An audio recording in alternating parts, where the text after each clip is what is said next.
Everybody, this is Dalton Burkhardt, and this is my case study for EDL 854, Building Finance, Missing Booster Club Funds. So a quick overview is Daniel Stevens is the principal at George Washington Middle School. He was approached by Miss Bowen, who asked if the PTA could use their funds to send her daughter Lucy to a cheer camp in New York City. Mr. Stevens didn't think that it was appropriate to use those funds for that reasoning. That following Monday after the basketball game, funds were missing from the door entry proceeds, which Miss Bowen just happened to be working. Category 1, Problem Identification and Analysis. What do I know? I know there's an active PTA and Booster Club. Booster Clubs request 4 parents to work athletic events, usually 2 work the concession and 2 work the gate. There's no assistant principal to aid in Mr. Stevens' help. Miss Bowen wants to send Lucy on a cheer trip, which she wants sponsored by the PTA that costs $798. Mr. Stevens does not allow the PTA funds to cover her trip. Miss Bowen works the gate on Monday's basketball game. She states in a note that 10 tickets were torn and not used, 78 through 88. But later on, that's 11 tickets. She states it's 10. Little fishy. Mr. Dumas pays with a $50 bill. Mr. Stevens checks the total with the security guard, and the total did not reflect the amount that should have included the 10 torn tickets, and no $50 bill was in the bank bag. Category 1 continued. What I need to know: was Miss Bowen in charge of both tickets and money collection? Did the second person at the gate count with Miss Bowen?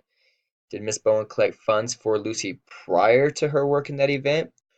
Was proper procedures followed with the collection of money and disbursement of tickets and change?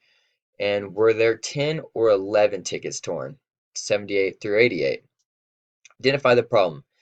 There is missing currency from the gate funds with the evident $50 bill missing. The note states 10 tickets were torn, but she wrote down tickets 78 through 88, which makes 11 tickets. Category 2, Proposed Plan of Action with Strategies for Implementation. As the building leader, I will review the number of tickets and proceeds, ensure that there are missing funds, call Mr. Dumas to ensure he used a $50 bill, count the change fund to ensure funds equal to what was started, set up a meeting with Miss Bowen and the other gate worker. If Miss Bowen confesses that she took the $50 bills, I would plead to her to return the money or legal matters will have to be taken. If there's no proof of admittance of guilt, new safeguards will be established to provide more and reliable checks and balances. And finally, 2 new gatekeepers will be established. Category 3, resolve the issue based on promoting the success for all students. What is best for the students? Replacing the 2 gate workers, establish new safeguards to ensure a quality checks and balance system, review policies that promote student success during athletic events, request for more volunteers, value trust, and train the volunteers on correct safeguards and fund procedures. Category 4, debrief the problem by reflecting. What was I thinking? I was thinking a couple things. How trustworthy is Miss Bowen? Why did Mr. Stevens count the Why didn't Mr. Stevens count the tickets with Miss Bowen? How would Lucy feel if her mother did take funds? And why did Miss Bowen handle the money and tickets? Feeling. I felt sad for Lucy if she's unable to go to the competition. I know she worked really hard on it. And it just wouldn't be fair for her.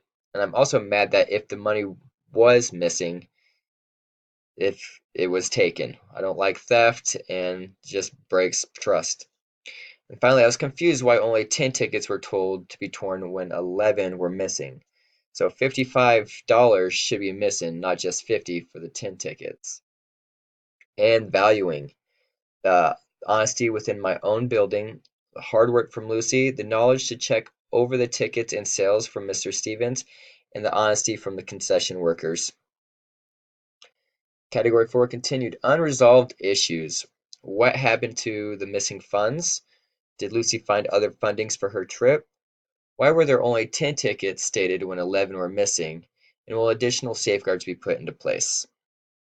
Reflect on Standard 8. Standard 8. An educational leader promotes the academic success and personal well-being of every student by ensuring effective and efficient managing of the school or district to promote student, social, and academic learning. Component 1. As the building leader, how did I promote the academic success of every student while addressing the issue?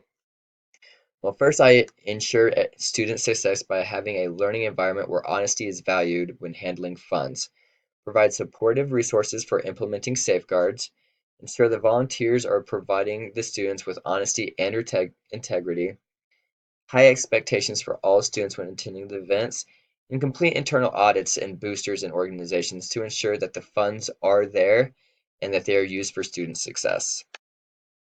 Category 2. As an instructional leader, I promoted the personal well-being of every student while addressing the issue by build trust with the students and the parents, attend the events students are participating in, protect the funds brought in by students and organizations to ensure the money goes to the student programs, and removal of parents and volunteers if problems continue. Category 5, Component 3. As the instructional leader, I emphasize instructional capacity by providing staff and parents with safeguard training opportunities, continuous checks and balances and implementations of fundraising policies, provide volunteers with resources to ensure all policies and safeguards are met, and finally, provide fundraising support. And that concludes my Module 16 of my case study. I can't wait to review everybody else's, and I hope everybody has an amazing time with what's left in this class. Thank you.